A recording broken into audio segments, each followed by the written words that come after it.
百里少主，此次青阳人的铁浮屠犯我下堂，是末将拼死力战，才力保下堂不至亡国，如此功劳，该如何奖赏啊？那就封拓跋将军为昭武校尉，统万户侯。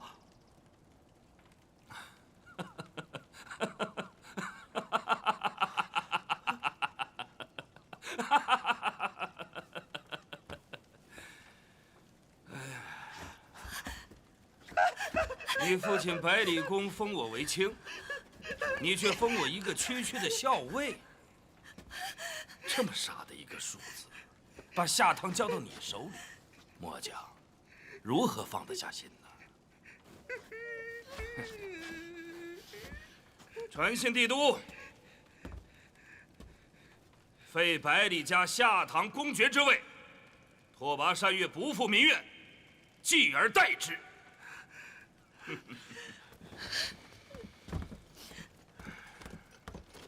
报，有使者从帝都来，求见拓跋将军。宣使者觐见。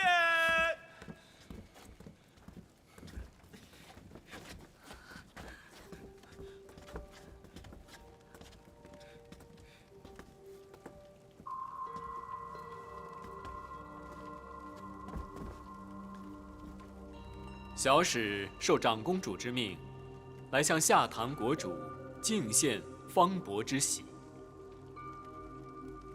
信使可知，下堂国主已经易主。长公主只吩咐是下堂国主，所以小使只认得在国主之位上的那个人。呈上来。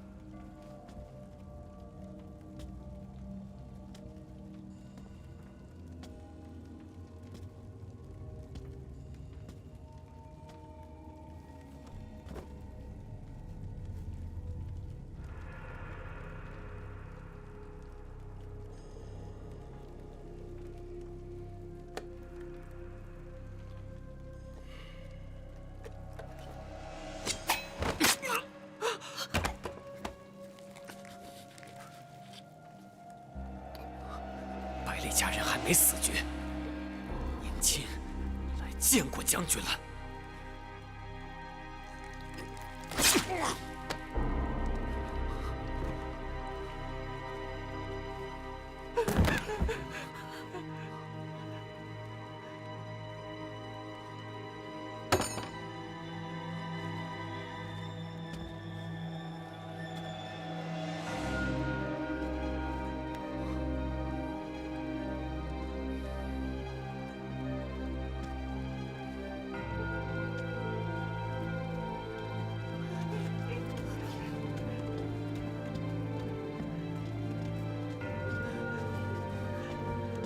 我们百里家700年的荣光又回来了。传宗伯，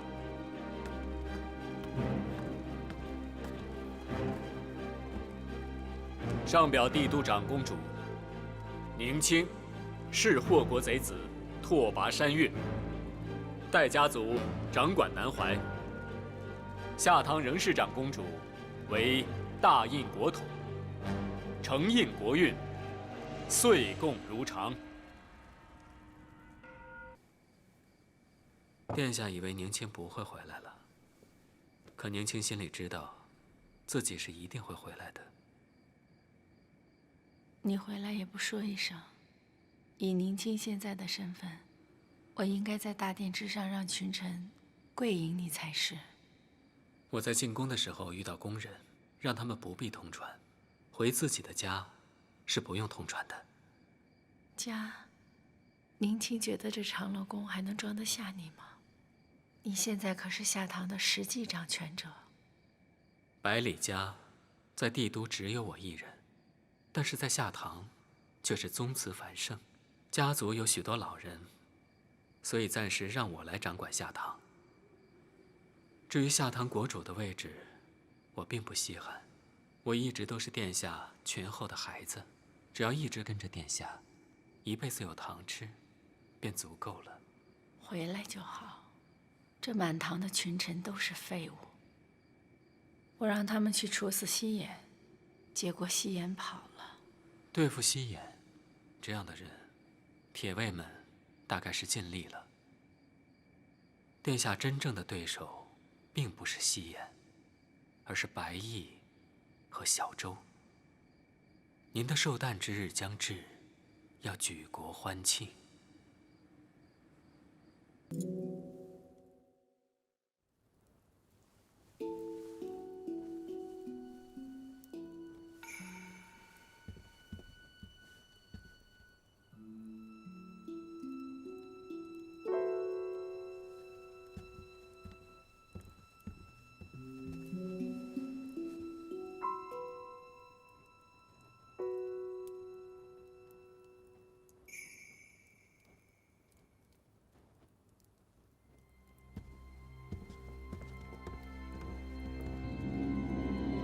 长公主到！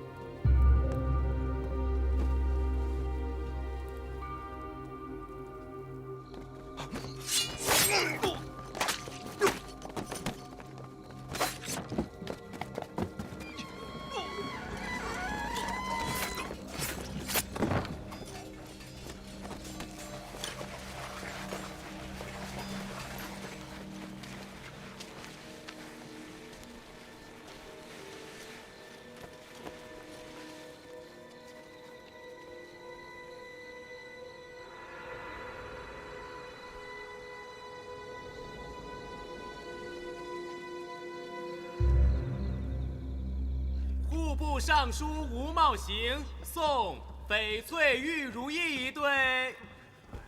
礼部侍郎于右卿送青花万寿瓷瓶一对。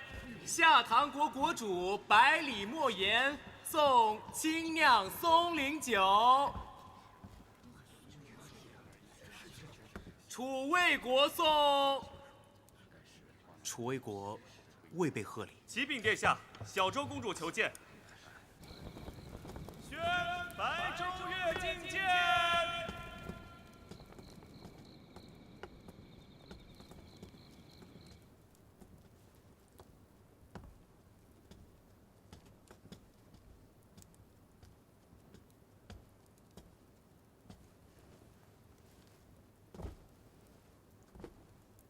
臣女白周月代楚卫国主白顺恭贺长公主殿下圣寿。小周来迟了，望姑姑见谅。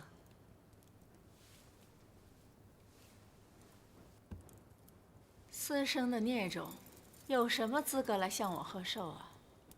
我以为你不敢来天启城。楚卫是公然反叛我大印的逆贼。既然你能够来，那就让我说个清楚，让你死个明白。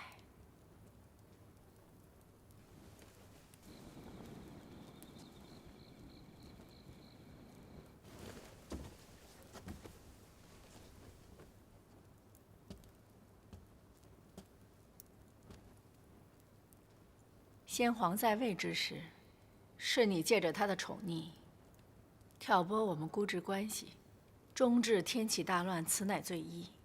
在商阳关，你带着吕归臣投奔霍国巨寇营无益，以抗联军，此乃罪二。就在前不久，百里国主身死下堂，是你私通青阳所致，此乃罪三。这三个罪名任意一个，都是霍国的死罪，你可知道？姑姑，我在叫你这声姑姑，是我念及伦常，是我对先皇留下遗轨的尊敬。小周从未想过有一天要与帝朝作对，可姑姑竟然这样强加给我三个罪名。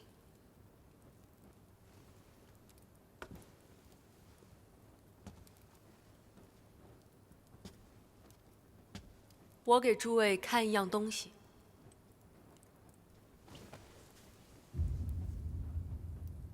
这是先皇亲笔所写的衣带诏。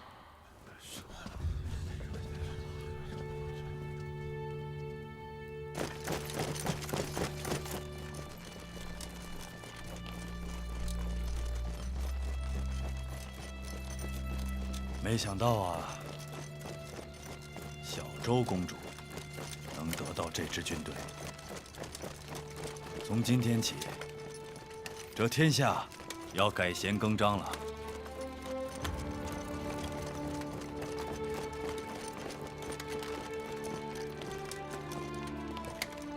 还记得20年前你我的理想吗？20年前，那年也是在帝都里，高谈阔论，意气风发地说要改变这腐朽的天下。结果你我都快要腐朽了，却还什么都没有做到，还是让你的学生替你完成了理想。只不过，这代价怕是不小吧？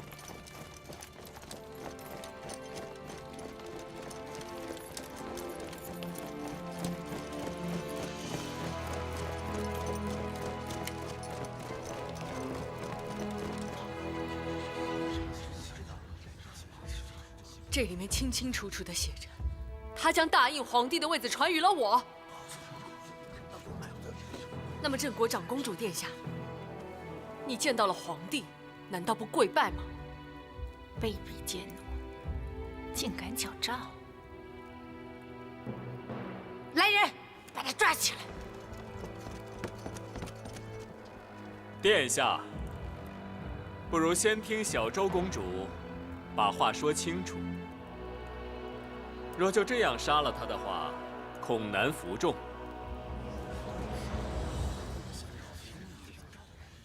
让我来一一反驳殿下为我所安的罪名。先皇在世时，你仗着自己是先皇的姑姑，实则不过是想要独揽大权。你把哥哥当做一个傀儡，你何曾真的把他放在眼里过？哥哥想要亲政，你却私下与陈月勾结，这才是天启大乱的缘由吧？休得胡言！商阳关一战，陈月大军起，我军若是不能胜，整个九州都将生灵涂炭。可你只顾着一己安危，就派兵堵截整个联军于商阳关中，如此行径，你何为天下共主？来人，杀了他！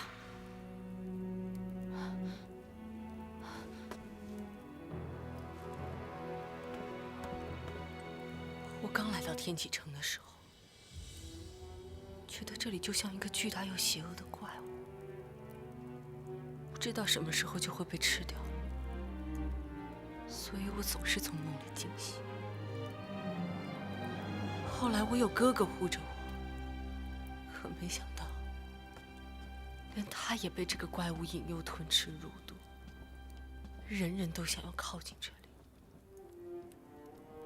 只有我恐惧着不停地远离他，可如今我才发现，是我错了。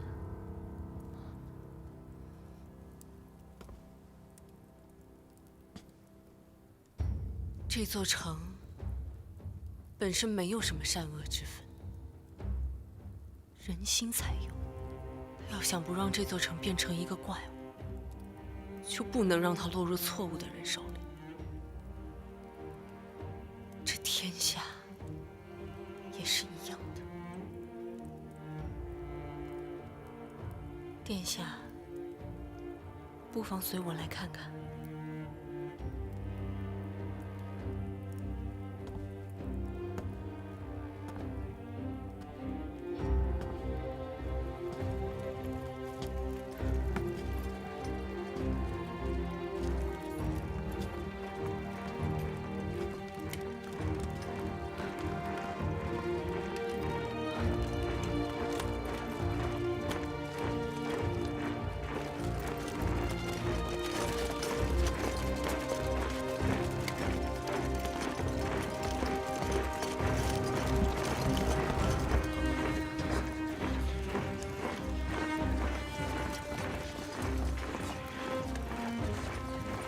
来世的江山，我会绵延永存。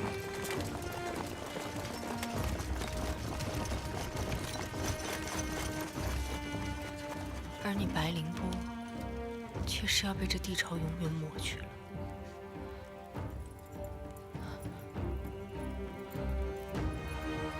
年轻，年轻，年轻，年轻。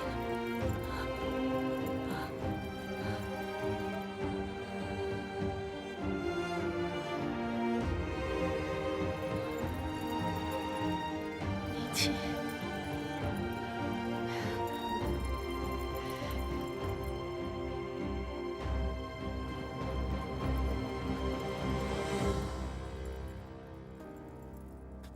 殿下总是忘了，您的宁亲早就死在您放弃的那一刻了。现在在您面前的是下唐国主百里莫言。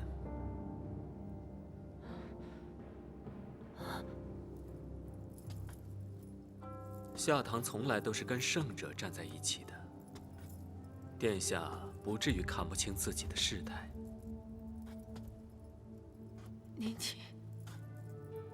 我可以什么都给你，我们还可以一起做坏帝都，好吗？煌煌帝都，从来都会引得所有人的贪欲。像殿下这样的人，是不可能彻底征服整个帝都的。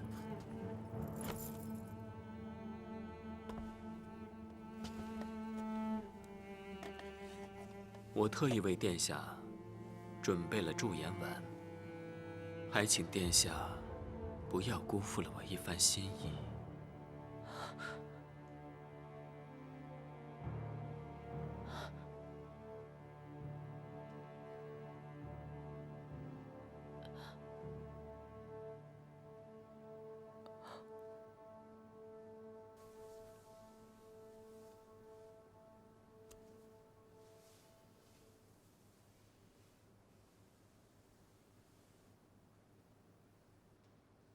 我的一生最美好的日子有你，最狼狈的时候也有你。你是我的福分，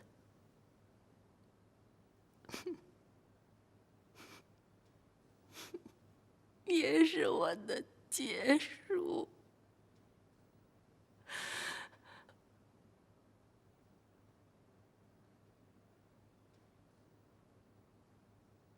年轻，为了你，我吃了它。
百里莫言，恭迎陛下。恭迎陛下。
重开盛世，共降太平。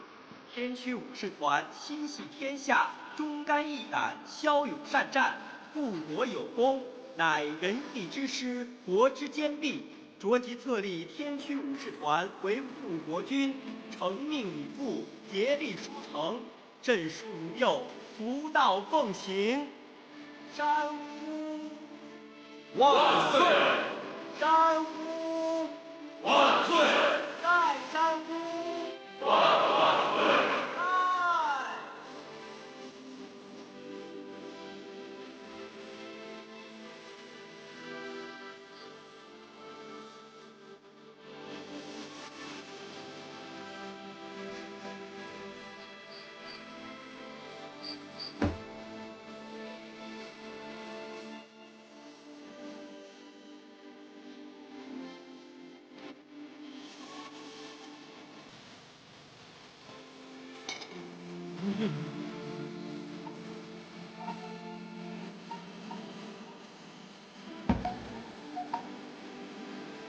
百里救火！百里救火！百里救火！百里救火！百里救火！哪儿的百里救火？我要去找你！找你！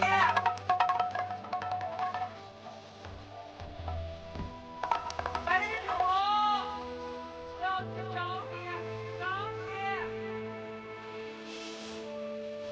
百里救火！百里救火！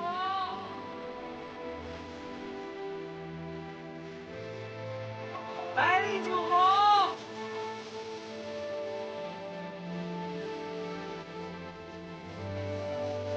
百里救火！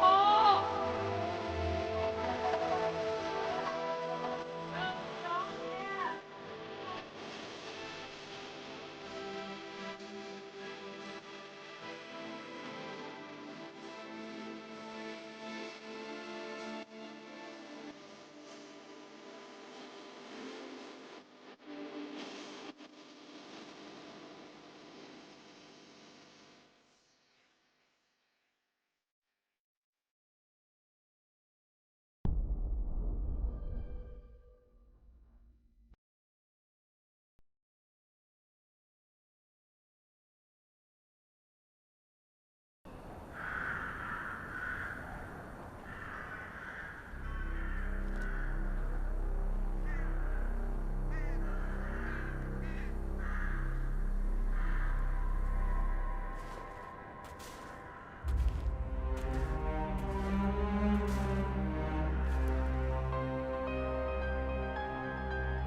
臣越雷碧城前来求见郎主。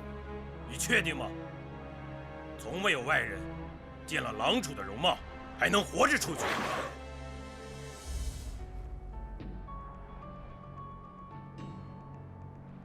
我只和真正的郎主对话。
陈越的人来我朔北，有何贵干？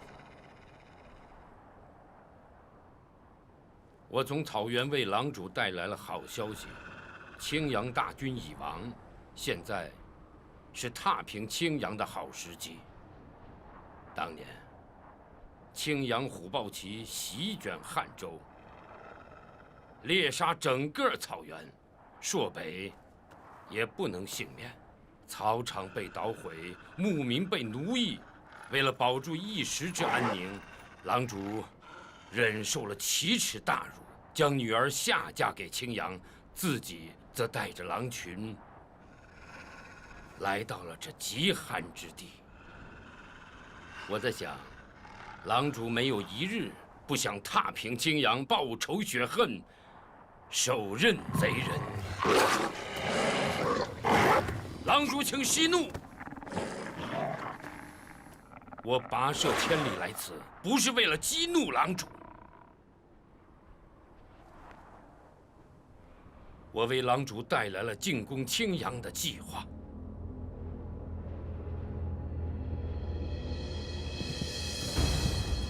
撤！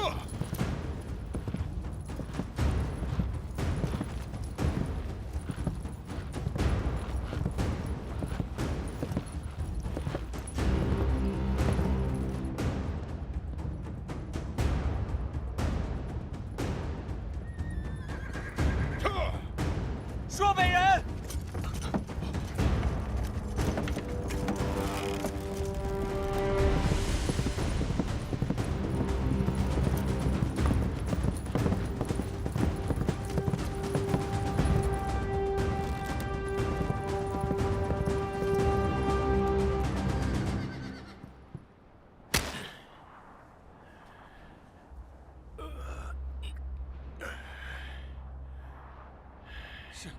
是朔北人！你疯了！那是黄金王，你射死他，朔北部会举步来袭的。那怎么办？怎么办？快禀报大军！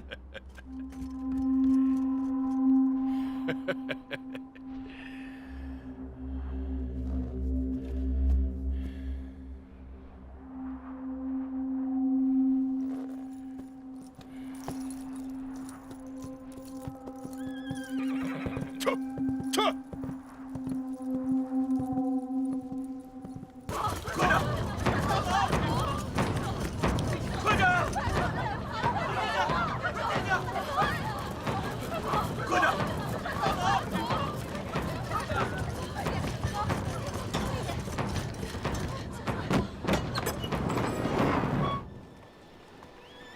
北都城就要到了，大家跟上，不要掉队。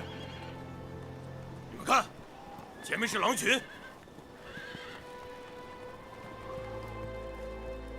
这些狼本该生活在草原北方的边缘上，现在到处都是。我们现在离北都城还有多远？就快到了，还有10几20里。这条河就是台勒河，我们沿着河道走。我在想，如果北都城已经被围困，那我们贸然逼近，很可能陷入敌军的包围。我们应该先派遣斥候，同时全军进入戒备状态，因为从现在开始，随时可能遇见敌人。世子的东路兵法学的就是好，差遣斥候没问题，但是我们不能穿铁浮屠甲胄。为什么？世子，你知道北都城内一共有多少铁浮屠甲胄？只有1000具，多一具都没有，所以一具也浪费不得。还有这些人，他们为了骑赤血马，穿铁浮屠甲胄训练了10年。说起这些价格，它比金子还要贵。这支骑兵是专门为了对付朔北准备的，所以没有大军的命令，任何人不得动用铁浮屠。但大军怎么舍得用这么多铁浮屠救我一个人？你是他的弟弟啊！铁岩，铁岩，父亲，沿着河道到前面探路，有任何情况向我汇报。是。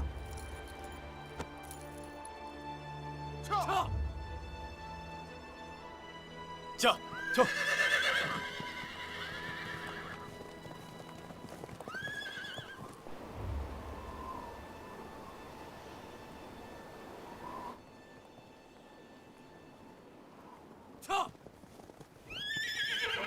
父亲，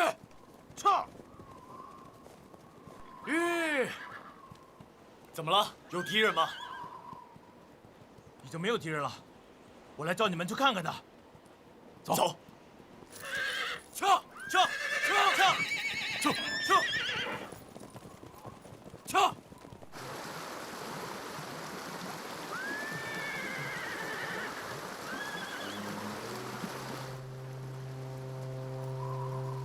这儿发生什么了？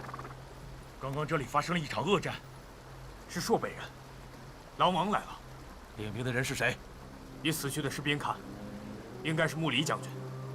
穆离将军，枪！世子，快跟着世子！世子！将！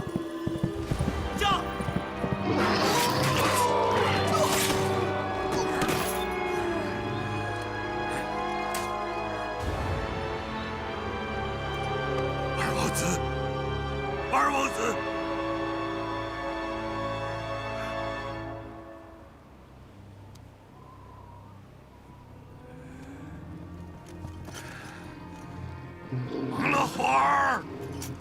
忙了会儿，我知道你在这儿，你给我出来！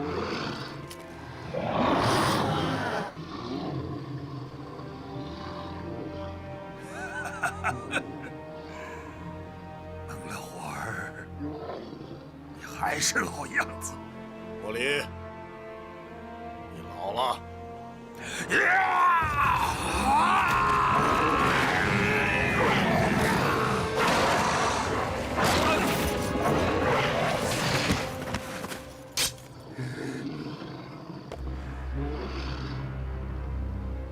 莫离，我曾经是那么的欣赏你，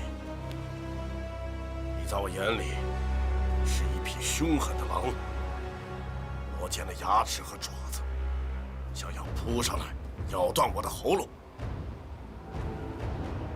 可是看看你自己，看看现在的穆离，你只是青阳部的一条老狗，吼叫着要为主人尽忠。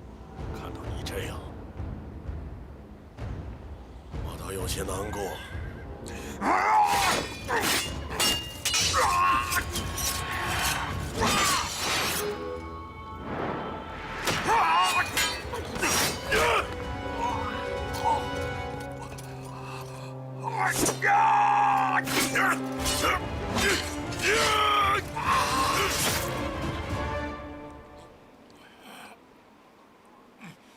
结束了。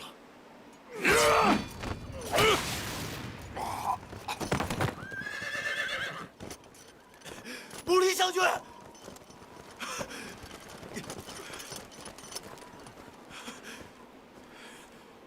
啊！阿苏勒帕苏尔。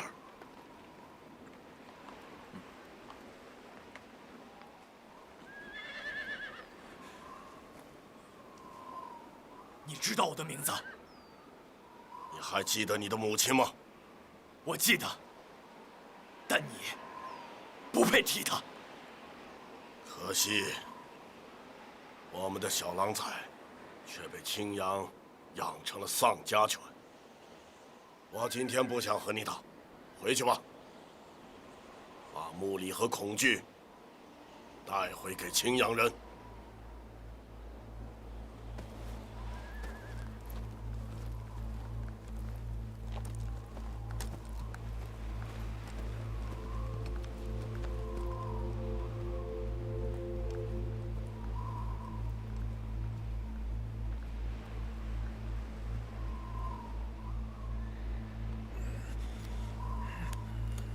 将军，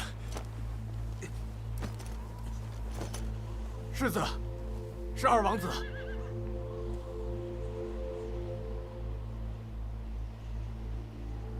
走，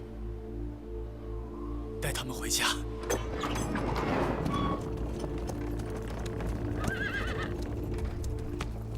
铁岩，去找大夫，快！是。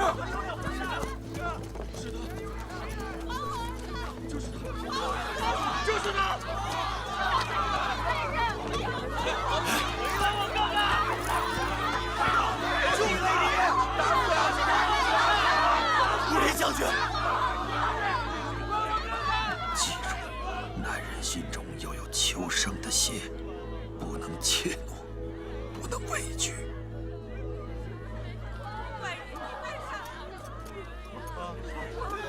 你还我哥哥命！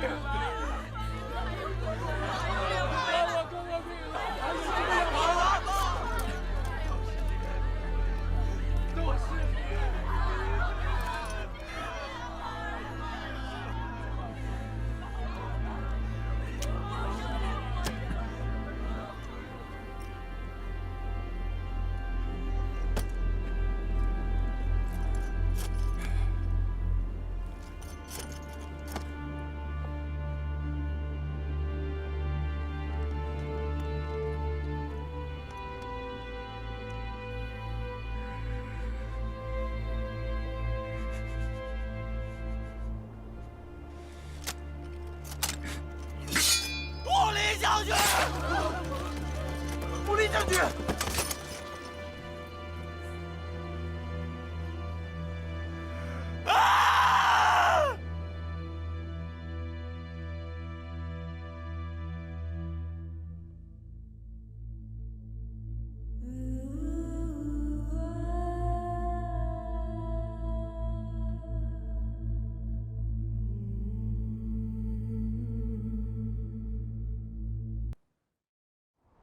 狼主已经在这儿很久了。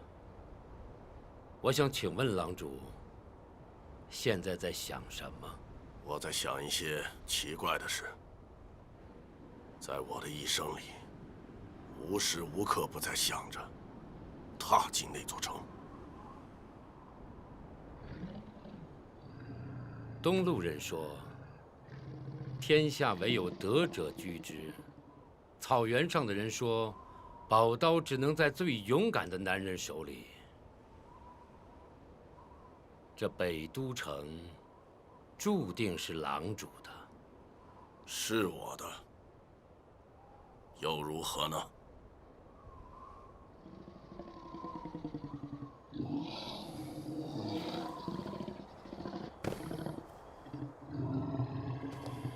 ？30年前，我败于郭勒尔。 那以后，我就带着我的狼群，走在荒原里，走了30年。有一天我死了，我的狼会吃了我的尸体，我的肉能让他们在荒原里走得更远。这就是我的人生。狼主这样的英雄也会后悔自己的人生吗？ 我们从北荒来到这里，在距离北都城还差最后一步的时候，狼主居然有了放弃的意思。不，我依然想要占有它，否则我将遗憾的死去。狼背上的勇士蒙了火儿乌尔汗，传说中他的月染过上千人的血，而这样的人居然在即将属于自己的城池前思索，这让很多人都难以理解。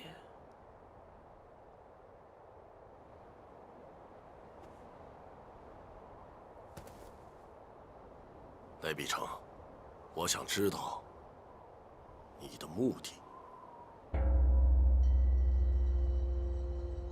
我的目的，我为那个年轻的身体而来。李归尘、阿索勒、帕索尔。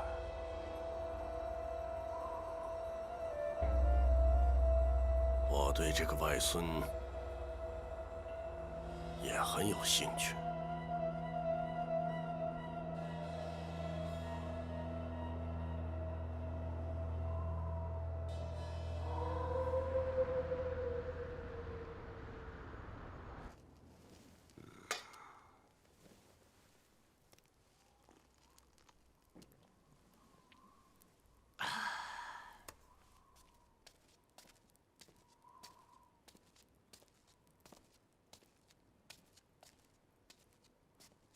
苏吗？大胭脂。阿苏勒，你跟我生分了？没有。这些年你学会喝酒了。我还记得你小时候最爱喝奶茶。那就谢谢大胭脂。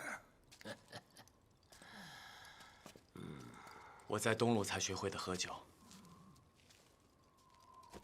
你在东路一定有了好朋友吧？我想，你有了朋友才会喝酒。我在东路交到了非常好的朋友。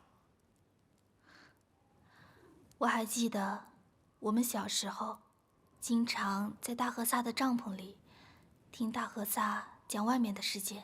大胭脂这些年在外面走过不少地方吧？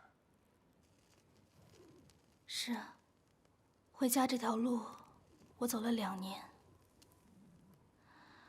好不好，终究是回来了。苏玛，对不起。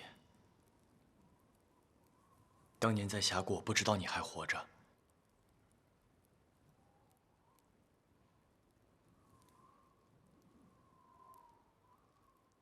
不说这些了，回来就好。我知道，潘达天神终究会把我们都带回来的。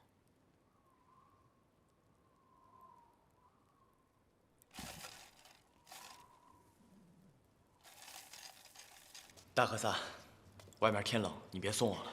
以前总是要看着你进帐篷才放心呢。我现在已经长大了。你们都长大了，可是苏玛跟以前不一样了。都是我的错。她一定吃了很多苦。她比小时候长得更美了，眉眼好像没变，但似乎光芒更冷。比莫干一见他就爱得不得了，不顾你阿爸心丧就娶了她。希望大哥可以好好照顾她。大和萨，我先走了。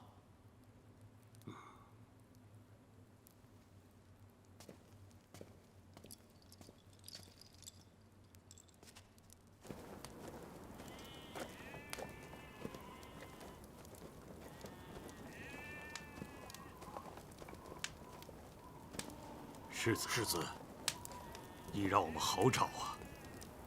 我去祭奠阿爸了，还有，我已经不是青阳的世子了。都上里边说。请。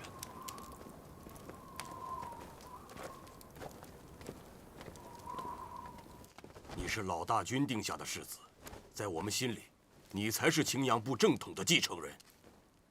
大王子的大军之位是偷来的，他就是逼死老大军的凶手。是啊，大王子生性懦弱，欺软怕硬，根本就统一不了草原上7部。他现在是人心散尽呐。我们愿意在库里格大会上支持世子，助世子夺取大军之位。大哥，是父王亲口定下的大军，那他就是我的大军，是草原7部的大军。世子，现在朔北围城，诸位还是同仇敌忾，守卫北都城才好。若是让白狼团破了城，你们要去哪儿呢？世子，你就不再想想了？不用再想了。还有，若是有人为了青阳内乱出卖青阳，那不管他是谁，我饶不了他。那世子认为，内奸就在我们当中？我说的是，不管他是谁，我饶不了他。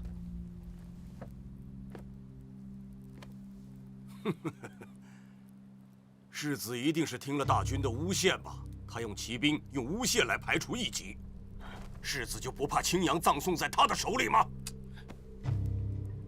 我们惧怕白狼，也惧怕内奸，所以肃清内奸才是当务之急呀。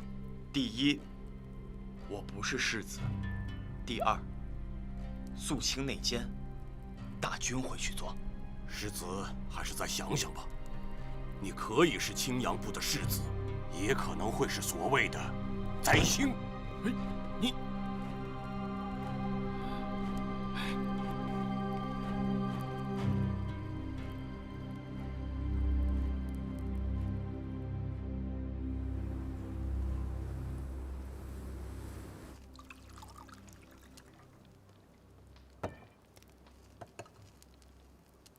好小子，在东路学会喝酒了。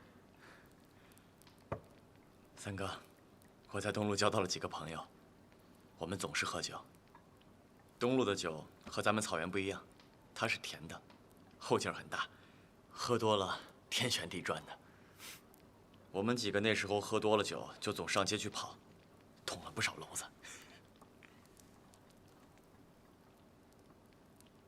我也想去东路看看，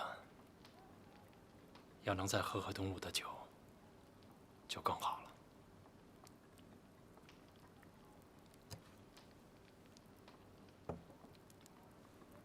三哥，昨天2大家族族长来找我了。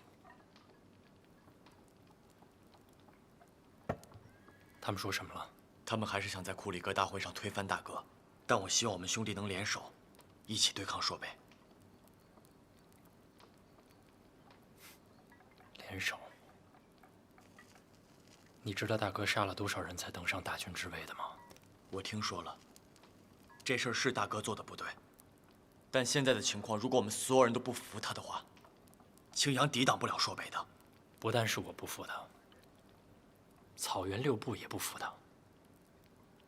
阿爸心丧，他就把那个苏玛娶了进来。苏玛可是龙阁真皇的女儿，你让草原6部的族长们怎么看？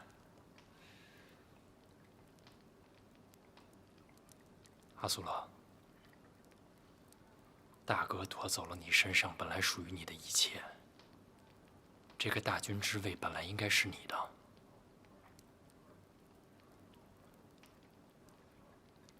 如果你继承了阿爸的大军之位，那三哥我义无反顾地支持你。三哥，我从来都当不了大军。看来你还是当年那个长不大的孩子呀。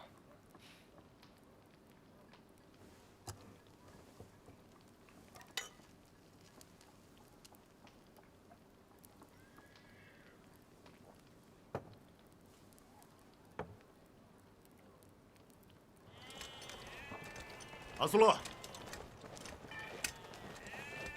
大哥，今日一事，那些部落首领们还是不肯与我好好说话。回来这几日，我都看到了，大哥现在处境内忧外患，肯定也十分焦虑。是啊，我感觉我的耐心快要用尽了。有时候我真想放下这一切，什么都不管。大哥千万别意气用事，你会是一个很好的大军，阿苏勒也会帮你的。我听说，沃赤金、托克勒他们找过你了。是。你要答应他们吗？大哥找我回来，怕过我会争夺大军之位吗？苏玛说他了解你，你不会这么做。苏玛相信的人，我一定相信。希望大哥可以好好照顾苏玛。我记得你很小的时候就喜欢苏玛，还想要娶她，我们都笑话你。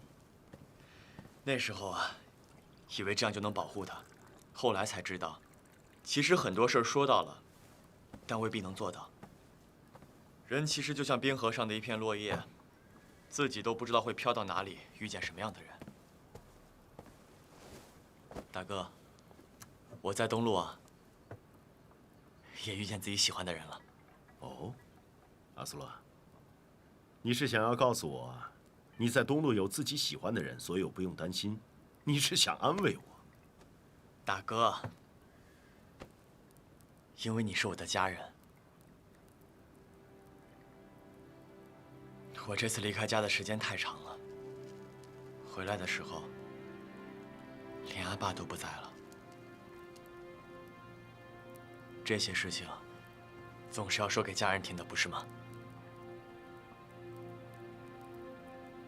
阿苏勒，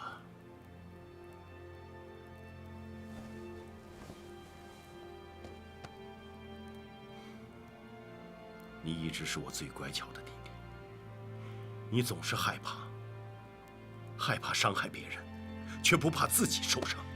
大哥，我真的有自己喜欢的人了。好，大哥相信你，我的阿苏勒有他自己喜欢的人。等北都城的事完了，我想回去看看。这些话，阿爸在天上听见，一定会非常高兴。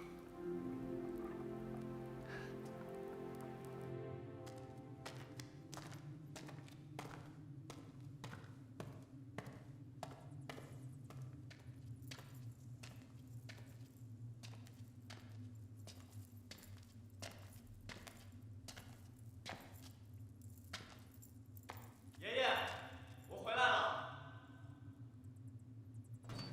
爷爷。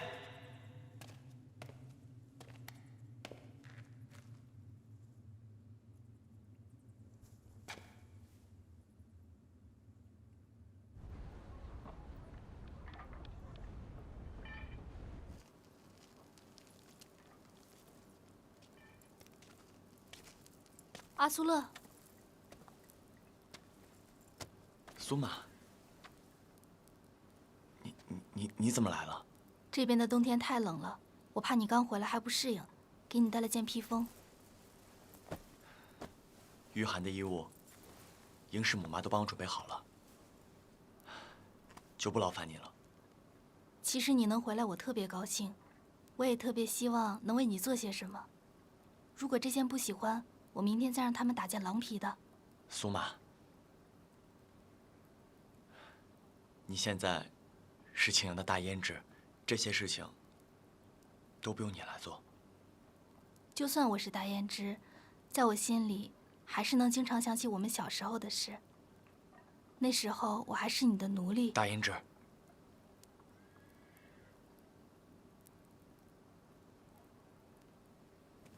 今日时候不早了。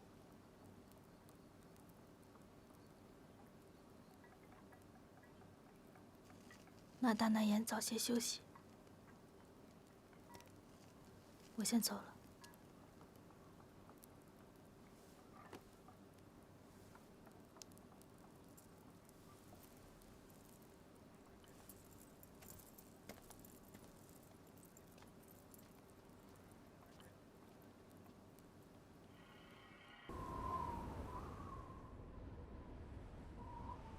我们今天为什么要聚在这儿？相信大家都已经心知肚明，我们该如何应对寒冬和白狼团的双重攻势？大家有什么想法？加固城防，从沙勒牧场到北都城沿线，白狼团都有可能出没。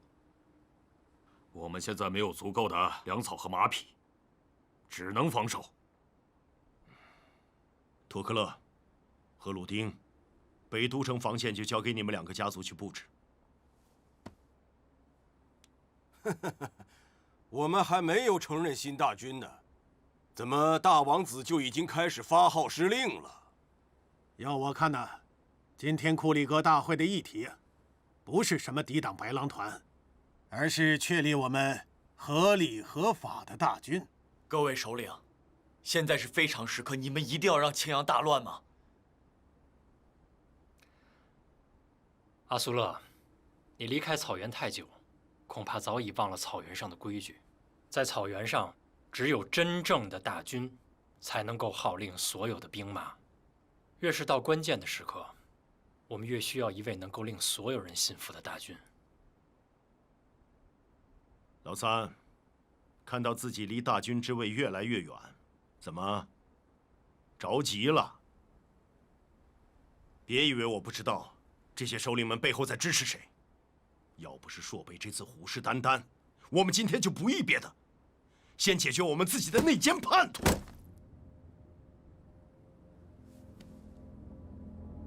大哥坐进了大殿，就可以随意杀阿坝的功臣了吗？你不要血口喷人，胡说八道！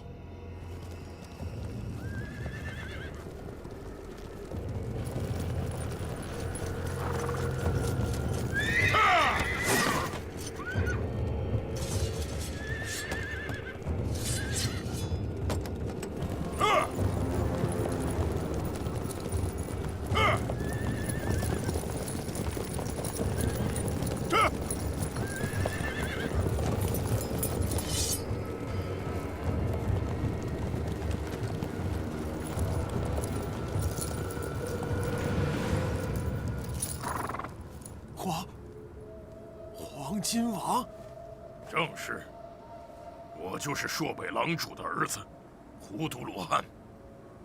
我今天来这里，是要告诉你们这些羊羔一样的青阳人，我的父亲蒙勒火儿，领数万狼骑正在逼近北都城，只要他大手一挥，就会踏平整个汉州。贵部的神勇我们已经见识过了，大汗今日前来我们库里格大会，难道只是为了逞这番口舌之快？你就是吕宋最小的儿子，青阳世子吕归臣阿苏勒帕苏尔。是。你还是我的小外甥啊！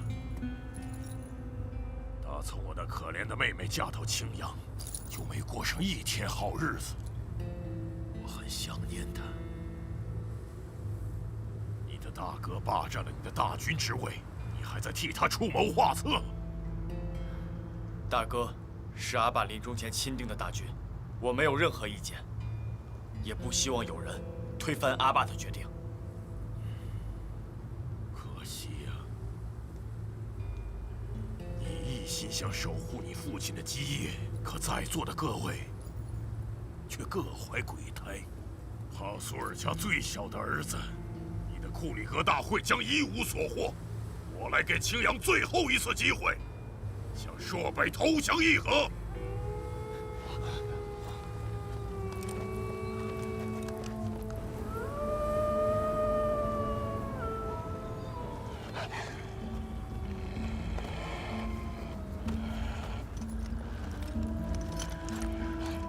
别急着回答我，难得你们人聚得这么齐，好好商量商量。记住，不要考验狼的耐心，否则你们将迎来最惨烈的毁灭。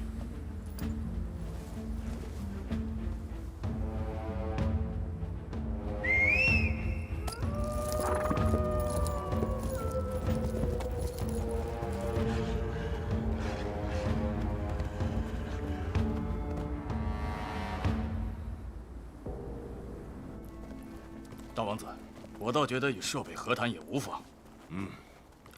我看也是。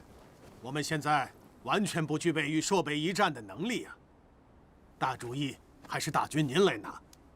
可我还是觉得生存下去，才是我们现在要面对的最严峻的考验。是战是和，总该有个主意。虽然蒙洛火儿年事已高，但是他的狼骑兵仍然具备碾压各部的实力。我认为，议和是有余地的。不错，尤其是黄金王，他还掌控着北方的金矿，用以换取东路精良的武器装备。真打起来，他会对昔日拥护青阳部的部落予以残酷的报复。这个时候，不能硬碰硬啊！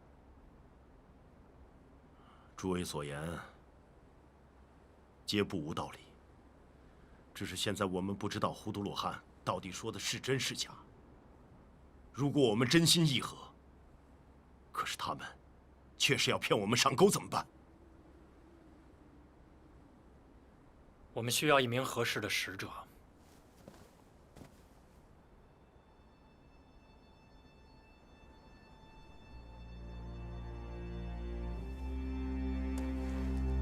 如果能够阻止这场战争，我愿意去见蒙了火儿。阿苏洛，此行会非常危险。大哥，和青阳的安危比起来，这不算什么。不错，大拿言去，当然是再合适不过了。他是蒙勒火儿的外孙。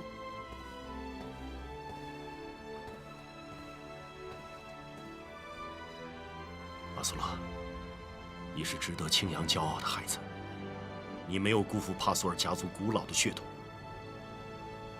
好，我任命你去和朔北部和谈，我请你代表青阳大军和狼主商谈。阿苏洛一定竭尽全力，不负大军所托。来来来，哇，来羊腿子。哎呀，大军也真是的，这你刚回来就让你去朔北，那帮狼崽子可是会吃人的。母妈，是我自己说要去的，这件事情那些贵族们都不愿意帮忙，想看我们帕索尔家的笑话。你说这个时候如果我不帮大哥，大哥还能指望谁啊？你们两个照顾好大纳言，听见了没有？放心，放心吧，母妈，有我俩在，狼崽子都得怕我们。阿苏勒，苏妈，大胭脂，铁岩、铁叶，跟我出去一趟。哦，好嘞。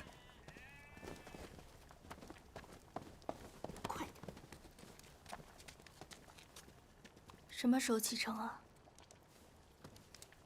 吃完就出发了。不再和大军商量一下吗？毕竟这一路很危险。是我主动跟大哥提的。我可不想一回来，家就被狼崽子给占了。那也不应该你去，他们知道你不会拒绝。苏妈，只要是为了青阳，我没什么委屈的。放心，我会平安回来。